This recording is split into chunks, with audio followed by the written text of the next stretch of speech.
అందరికీ నమస్తే అండి. ప్రొఫెసర్ నాగేశ్వర్ గారు 35 నుంచి 40 ఏళ్ళ అనుభవం ఉన్న జర్నలిస్టు, సామాజిక, ఆర్థిక, రాజకీయ విశ్లేషకుడు.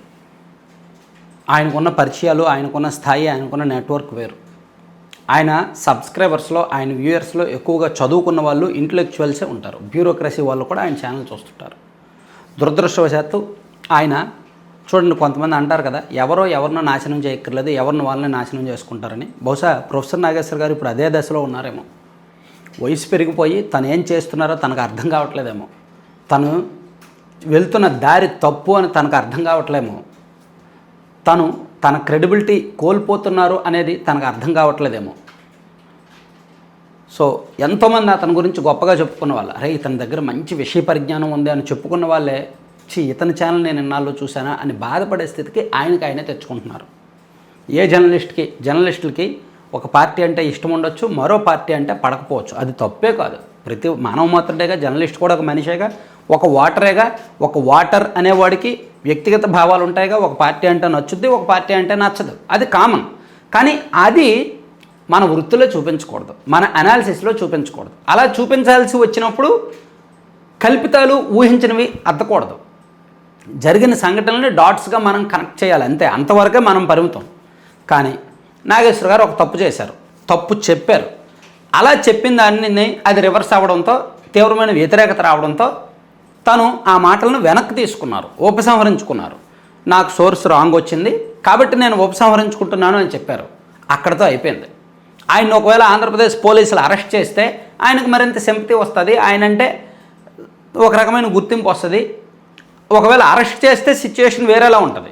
ఖచ్చితంగా ప్రభుత్వం తప్పు చేసినట్టే. ఆయన ఒకవేళ అరెస్ట్ చేస్తే పోలీసులు తప్పు చేసినట్టే, ఆయనకే మద్దతు పెరుగుద్ది. కానీ అరెస్ట్ చేయలే, నోటీసులు ఇచ్చారేమో. సాధారణంగా ఎఫ్ఐఆర్ నమోదైతే నోటీసులు ఇవ్వడం కామన్. కానీ ఛార్జ్షీట్లో ఏమేస్తారు? ఆయన ఇలా మాట్లాడాడు సోషల్ మీడియాలో కాబట్టి మేము కేసు పెట్టామని ఛార్జ్షీట్లో వేస్తారా? ఎఫ్ఐఆర్ చేసినంత మాత్రాన్ని కేసు అయినట్టు కాదు, ఛార్జ్షీట్లో వెయ్యాలి. ఛార్జ్షీట్లో సాక్ష్యాలు, ఆధారాలు పెట్టాలి. ఏముంటాయి సాక్ష్యాలు, ఆధారాలు? సో ఇక్కడ ప్రొఫెసర్ నాగేశ్వర్ గారి తప్పులు మనం ఒకసారి దశల వారీగా మాట్లాడుకుంటే, ఫస్ట్ ఆయన వీడియోలో మాట్లాడింది అమిత్ షా గారు పవన్ కళ్యాణ్ గారికి చెప్పారు అండ్ నాదెళ్ల మనోహర్ గారికి చెప్పారు. ఆ నాదెళ్ల మనోహర్ గారేమో మీటింగ్లో జనసేన పార్టీ ముఖ్య నాయకులు కొంతమందికి చెప్పారు. అలా నాకు తెలిసింది అని చెప్పారు. తన సోర్స్ తను చెప్పారు. అక్కడే ఆయన తప్పు. సోర్స్ బయటికి చెప్పకూడదు. అలా చెప్పడం వలన ఆయన జవాబుదారీ అన్నమాట వాళ్ళకి. ఇక్కడ అది ఆయన చెప్పింది ఒక హై ప్రొఫైల్ విషయం. అలా చెప్పే సందర్భంలో జరిగిన కొన్ని సంఘటనల్ని గుర్తు చేస్తూ చెప్పొచ్చు. అలా కాకుండా ఆయన ఈయనకి చెప్పాడు, ఈయనకి చెప్పాడు, ఈయన నాకు చెప్పాడు అని చెప్పాడు. దాని అర్థం ఏంటి? పైగా ఒక హై ప్రొఫైల్, ఒక సెన్సిటివ్ మ్యాటర్ని, ఒక పార్టీలకు సంబంధించిన పొత్తు, ఒక రాష్ట్ర పరిపాలనకు సంబంధించిన అంశాన్ని ఆయన అలా ఎలా చెప్తాడు? అందులోకి కేంద్ర హోంమంత్రి గారి గురించి అండ్ ఒక రాష్ట్ర డిప్యూటీ సీఎం గారి గురించి ఆయన మాట్లాడింది. సరే, ఎన్నికలకు ముందే అనుకుందాం, అప్పుడు పవన్ కళ్యాణ్ గారు డిప్యూటీ సీఎం కాదు అని అనుకుందాం. కానీ అక్కడ కేంద్ర హోంమంత్రిగా. ఆయన గురించి చెప్తున్నప్పుడు, ఆయన మాట్లాడిన అంతర్గత విషయాలు చెప్తున్నప్పుడు ఆయన అలా ఎవరో నాకు చెప్పారు అని గాలి వార్తగా చెప్తే ఎట్లా? అక్కడ ఆయన దొరికారు.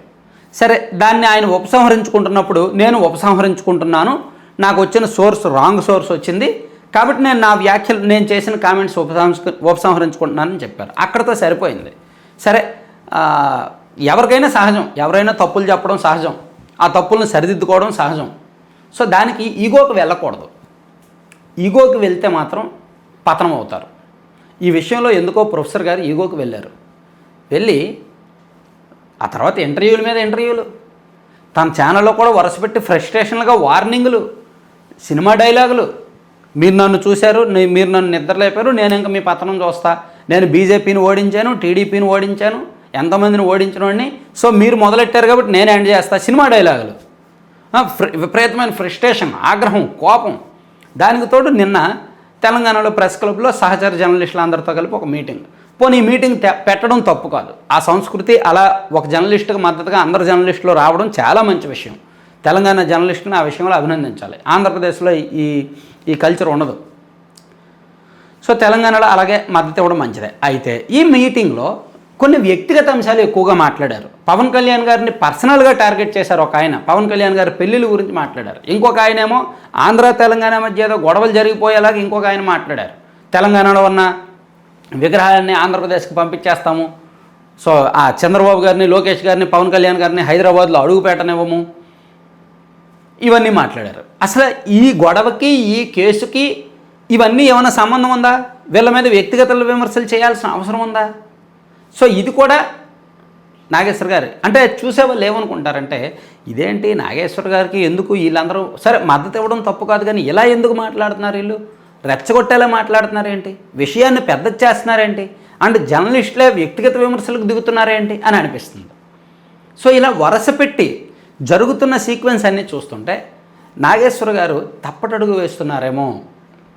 నిజం, తను కోర్టుకు వెళ్ళాలి, క్వాష్ పిటిషన్ వేయాలి.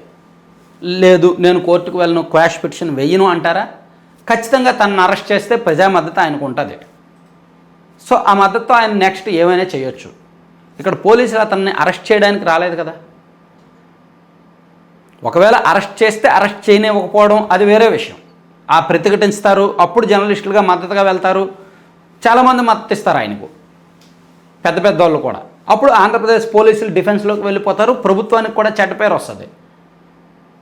కానీ అదేమీ లేకుండా మీటింగులు పెట్టి, వార్నింగ్లు ఇచ్చి, ఫ్రస్ట్రేషన్గా డైలాగులు కొట్టి, ఊరికే ఇటువంటి పర్సనల్ ఇచ్చేసి సింపతి కోసం, తన మీద సింపతి రావడం కోసం అందరినీ రెచ్చగొట్టడం, ప్రాంతాల మధ్య చిచ్చు పెట్టడం, కులాన్ని, ప్రాంతాన్ని అన్నిటినీ వాడుకోవడం ఎంతవరకు సమంజసం? అసలు ఒక జర్నలిస్టు ఈ విషయాలన్నీ ఎందుకు, కులాన్ని, ప్రాంతాన్ని ఎందుకు రెచ్చగొట్టాలి? ఇది అసలు ఏమాత్రం సబబుగా అనిపించడం లేదండి. మీరు కూడా ఒకసారి వీలైతే కామెంట్ చేయండి. ప్రొఫెసర్ నాగేశ్వర్ గారు వెళ్తున్న దారి, ఈ కేసుల విషయంలో ఆయన వ్యవహరిస్తున్న తీరు, ఎక్కడో ఆయన మెచ్యూరిటీ కోల్పోయాడేమో, ఆయన హుందాతనాన్ని వదులుకున్నాడేమో, అనవసరమైన ఈగోకు వెళ్తున్నాడేమో అనిపిస్తోంది. నేను ఇక్కడ పవన్ కళ్యాణ్ గారిను, జనసేన పార్టీను సపోర్ట్ చేయట్లేదు. ఒక జర్నలిస్ట్గా ఆయన చెప్పింది నేను కరెక్ట్ అంటున్నా, కానీ ఆయన సోర్స్ చెప్పడం తప్పు చేశారు కాబట్టి ఆయన దొరికారు, ఉపసంహరించుకుంటున్నారు అనడంతో అయిపోయింది. ఆయన్ను అరెస్ట్ చేసుంటే మాలాంటి వాళ్ళు ఆయనకే మద్దతు ఇచ్చేవాళ్ళం. అరెస్ట్ చేయలేదు కాబట్టి ఓకే, అలా ఉంది. అరెస్ట్ చేసుంటే ఖచ్చితంగా పోలీసులదే తప్పు అయ్యేది, ప్రభుత్వానికి తప్పు అయ్యేది. అక్కడ వరకు క్లారిటీగానే ఉంది కదా. కానీ ఇప్పుడు ఈయన చేస్తున్న వ్యవహారాలన్నీ కూడా సింపతి కోసమో, తనను తాను హైలైట్ చేసుకోవడం కోసమో, తన మీద విపరీతమైన ఇది పెరగడం కోసమో, వ్యూవర్షిప్ పెరగడం కోసమో, ఫాలోవర్స్ పెరగడం కోసమో సున్నితమైన అంశాన్ని రెచ్చగొడుతున్నారేమో అనిపిస్తుంది అనమాట. సో ఒకసారి ఆయనకు ఒకసారి అవలోహనం చేసుకోవాలి జరిగినవన్నీ. Thank you.